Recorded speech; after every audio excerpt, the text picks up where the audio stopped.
Good morning, students. Once again, we are back to the class of physical education. Yesterday, we have started what is adventure sports. So, in short adventure sport was that whenever we are doing whenever we are doing any sport which likes happening, where you give confidence and all that, that is known as adventure sport. Okay. Now, these type of adventure sports are like trekking, mountaineering, after that comes rock climbing, surfing, etc. etc. etc. So now we will be dealing with what is trekking. Generally, you might have heard this word trekking. Okay, we people have gone for trekking, then they stay 2 or 3 nights in the jungle zone and all that. So that is known as trekking. Trekking, mountaineering, whenever we are climbing different mountains for adventure, okay, and for adventure, and so that is known as mountaineering. Now, what is trekking? Whenever we explore new paths, whenever we explore new paths, that is known as trekking. So, in simple definition, what is trekking? Trekking is an activity where people walk onto a specific path for exploring and seeing natural beauty. So, what is that? People walk onto a specific path to see the natural beauty, to see the beauty of the nature. Whenever they are exploring a specific path, whenever they are going into a group and exploring the beauty of the nature, that is known as trekking. That is known as trekking. So it can be self-exploring activity done on hills and mountain ranges. It can be done on hills and mountain ranges. This activity is best done in a group to enjoy the benefits. This activity is done in group. What happens generally, you will move in a group all the time. There will go few people, you will move. Now you will camp your tents in that hill in the night. You will stay there having the what is the jungle fire and you will be getting the food there. So it gives you a lot of creativity. Okay, you have to bring the food along with you, or from the nature only you have to explore the food. Okay, from the jungle you can take out the what to say the food which is prepared in the jungle only. You can hunt for the animals, small animals. So you are exploring the beauty of the nature, and you are living like you are. What happens in the home? You are cooking the food on the gas, but when you are moving for trekking, etc., you will not take the gas cylinder or the stove along with you. Okay, what you will be taking? A simple matchstick or lighter. Now you will be collecting the wood stick and all that for making food, tea, etc. So you will be going for new creative ideas to explore the nature plus to make how to adjust with the light, how to adjust with the day, how to adjust with the light in the night as well as in the morning, what to do, etc. So this is the way you are exploring it. So trekking is done to explore the new areas, to know the culture and tradition of the people living in those areas. Okay, this activity is less challenging compared to rock climbing because chances of injuries are less. Chances of injuries uh, what is it, trekking is less compared to rock climbing. In rock climbing, chances of you can fall down, chances that of falling down is more. Then, okay, you will say because you are trying the rope, etc. You are taking all the safety measures while when you are going for mountain rock climbing. But again, when you are climbing, you might be from down to the when you are climbing, you can hurt your knee, you can hurt your hands with the rocks, stones, etc. So, what you will say? Chances of injury is very less compared to rock climbing. After that comes the challenge during the trekking activity depend upon the track of the path selected. If the path is straight, you know, okay, I have to go in this path. If that path is zigzag way, little bit, what to say, hilly area and all that, then it will be more difficult for you to climb that. But if it's an easy path, that is easy for you. That is easy for you. So, to develop interest, trekking should be done on an easy path and the difficult level should be gradually increased. The difficulty level should be gradually increased. This is the principal level in sports training also. Start from simple to complex. Simple to complex. Don't go to the complex at once only. Don't go to complex at once only. So difficulty level, difficulty level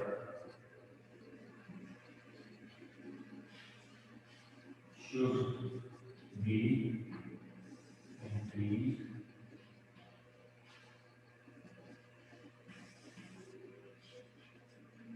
gradually. Difficulty level should be increased gradually. So that what will happen? Today only we are, just for example, when you are coming to KG classes, first of all you are told to learn the alphabet ABC. In that if you are taking apple, you will also little bit confused and little bit difficult for you to learn. So to make to first of all you should make you should what to say you should make the child interest. Similarly, whenever you are going for training, first of all they should be there. They should be a way to create interest. You should create interest among the group so that they are once they have come out tracking gradually and slowly, maybe what will happen whenever they will get leave, whenever they are free, they will be ready for training. They will plan to explore new path. Today it was suppose today it was this side Uttarakhand side, so what will be it can be my Himachal side or Shimla side. So increase from there, what to say, go from slow to complex, not advanced and complex only. After that comes the challenge, higher or even light trekking if trekking is done on snow-covered mountains. If you are doing trekking on snow-covered mountains, the chances of life threat increases. The chances of life threat increases. Okay, some safety measures should be taken during trekking. What are the safety measures? Travel and rest in group. Travel and rest in group. Don't, otherwise you can forget. If you are separate from the part from the world, chances of that you can be lost in that part. In that area you can be lost and it will be difficult for the friends also to find you. Be friendly and a helping nature. After it come, carry safety equipments. There are some safety equipment that you carry, tents, etc. Like okay, what is the food required, what etc. If you suppose you're not getting food along with you, what is the chances? You might be hungry and you will not get anything to eat. So there are some safety measures. Okay, then in the night if you want to move, you have to carry torch. Then comes safety equipments. Okay, if you're climbing the mountains, etc., you should be oxygen cylinder. After that comes a head and a cap, etc. So after that comes follow the instruction. Who is giving you instructions? The instructor. So follow the instructions of the instructor properly. Whatever he is saying to you, he is saying for your benefit. And when you are following those instructions, it is good for you only, and you will like and you will enjoy doing trekking.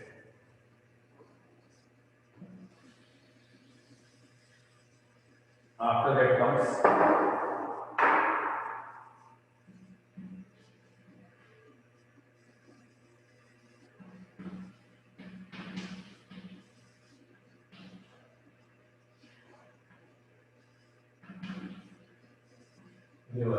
generally in that river they do rafting, wherein the raft they are sitting in a group, they are going for rafting and known as river rafting.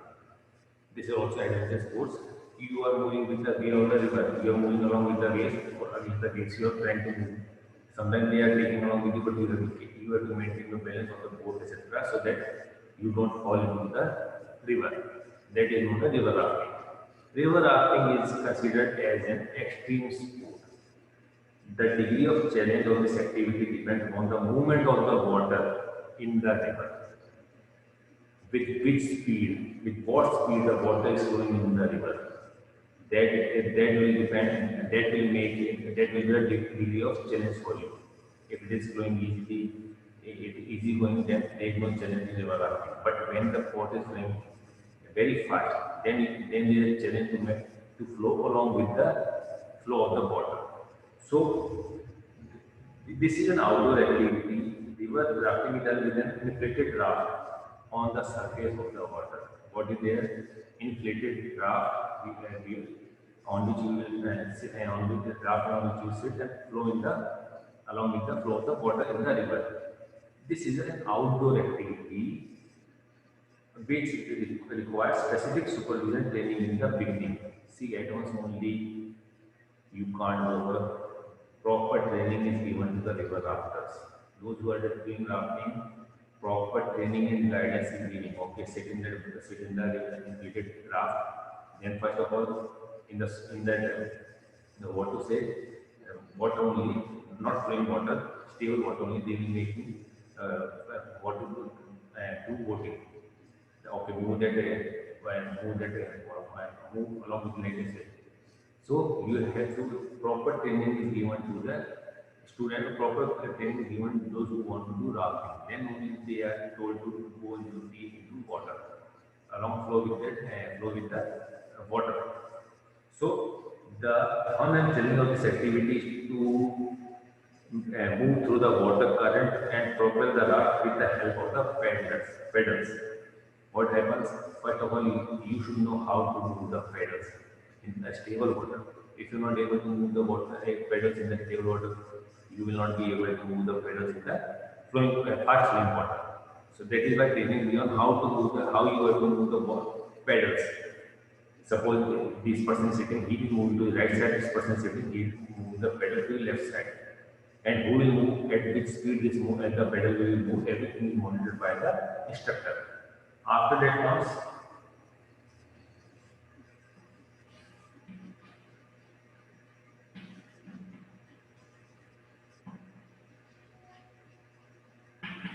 mountain. This word is from where this mountain is derived. When you are climbing the mountains, when you are exploring the mountain, that is known as mountaineering. That is known as mountaineering.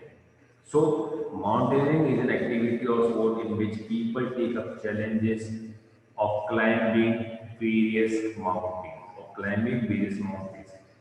To reach a certain height or the top of a mountain is the fun or the challenge. Generally, we have to climb a particular peak of the mountain. What is the challenge? Reach the top of that mountain. That is the challenge and that is also fun. How you will reach there? Chances are there you can fall down and you can come back to the starting place. But to reach to the top of that mountain, that is the challenge for the mountaineers. So this is a very self-motivating sport where people want to prove their capability to themselves. Now you are fighting with yourself only. Now you are doing okay. मैं ये कर सकता हूँ. I can do it. I will do it. So you are proving to yourself only that I am able to do this. It is a fight between me and myself. Most important, it is a fight between me and myself. I have to do it, I will do it. So people start with low mountains. Again here, people start with low mountains and then acclimatize, and after acclimatization, choose a higher mountain and so on. Again, what is the simple process? Start from simple to complex. So start from a small mountain and then go for higher mountain. Because if you're climbing the higher mountain in the starting only, then the difficulty is more. The difficulty is more climbing first. So get acclimatized, get adapted in climbing the slow mountain and small mountains. Once you are able to climb small mountains, that means you are acclimatized, you are adapted. What are the steps I should take? What precautions I should take and what I should do if this happens. So first get adapted to the situation and then you can go for higher mountains. Okay, dear students, it is a long process where people need to adjust in many situations and gradually improve body conditions and increase physical and mental capabilities. During mountaineering, the climber needs to climb rocks and glaciers cross snow-covered ranges and valleys, and adjust to higher altitude adversities and many more life threats. Gradually, climbers become calm and composed in their behavior. What happens whenever you are climbing? If a little mistake is being done, what will the condition? You will start panicking. And where you panic, that means you are gone. Where you panic, you are gone. Then you can't climb the mountain.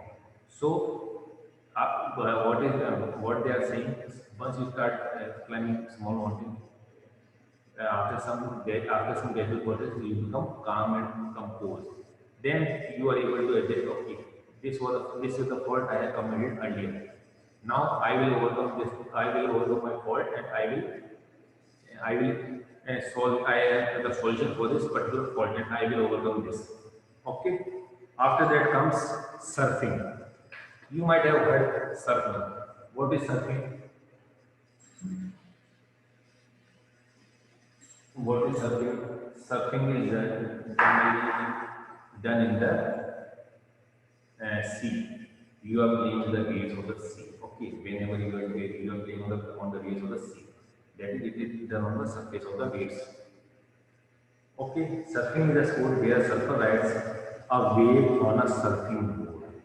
Where a surfer rides a wave on a surfing board. You are on the wave. You are riding on a wave on a surfing board. On a surfing board. When a high wave travels to the shore, the surfer moves on the wave surface by standing or lying on the surfing board. That is known as surfing. After that was paragliding. Okay, that is paragliding is a spectacular challenging sport where just like a bird, a person floats over the ground in the air and enjoy the beauty of the nature. Person floats like a bird and enjoy the natural beauty. And what now after that comes safety measures to prevent sports injuries. So there are pre, during, and post. Pre activity,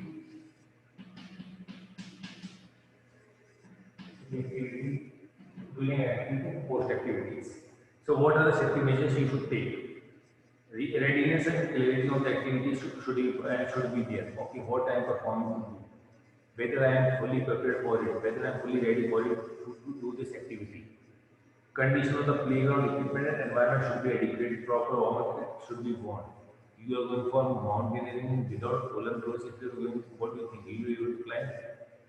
Because of the temperature only, you will face the adverse situation and you might fall sick. So, a proper warm-up kit to be worn, supervision or to the activity to be ensured, general and specific warm-up to be performed. Now, during activity, proper warming link it to be worn with all safety measures, rules and regulations to be followed during game activity. This is generally, this is not regarding the adventure sport. This is generally any sport when we are going for any competition, any event, any sports workout, or if you are going for exercise also in the gym also, or in the for tournament also. Follow the decision of the referee also. After that come rules and regulations to be followed during game or activity, and, and game activity to be done under proper tactics. After that come proper techniques of the skills to be followed, proper hydration during the activity to be maintained, standard playing equipment to be used, standard playing equipment to be used. Now you can't say that okay, suppose like badminton if you are playing, it is a very costly game, so you can't play with any shuttle. Generally, standard shuttle comes with which you can play. If you are buying low cost shuttle, what will happen? The strings of the guts of the strings will break of the racket. So use proper equipment, standard playing equipment. One should not overdo any activity. Now you are overdoing slowly and gradually, you will not come to know you have suffered an accident and you will overuse it again.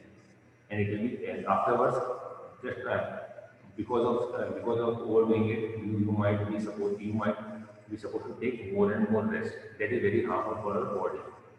So don't overdo any activity. If you feel tired, stop the activity at that moment only. Avoid playing in stress or pain. You know I am suffering from pain, I am in stress, so don't play. And post activity, gradual slowing down of the activity. Slowing down the activity, for example, you are running 100 meters, at once only will stop, chances of ligament injury, etc. is there. So what generally you might have seen that these slowly and gradually they will stop themselves. At once only they don't stop themselves. After taking the safety gears, proper hydration to be kept in mind, proper stretching and relaxation, that is again the limiting down comes. With the mild stress or injury occurs during the game, application of ice is mandatory. Application of any chance that any mild stress comes, it can be skin or sting, apply ice as soon as possible. Proper rest, proper rest helps in removing fatigue and also helps to prevent injury. Suppose you have, again you have to play the match after few hours. What is that proper rest? If you are taking proper rest, your tiredness will go and you will feel fresh and you are ready to play again. Proper nutrition helps to energize the body, remove stress, and prepare the body for the next session. So this regarding this, how to prevent sports injury, this is in pre-activity, during activity, and post-activity. Now this chapter of physical training will disappoint. This is over. Now only your chapter is only the revision of your chapter is remaining. That we will do in our next class. Till then, students, take care and be safe.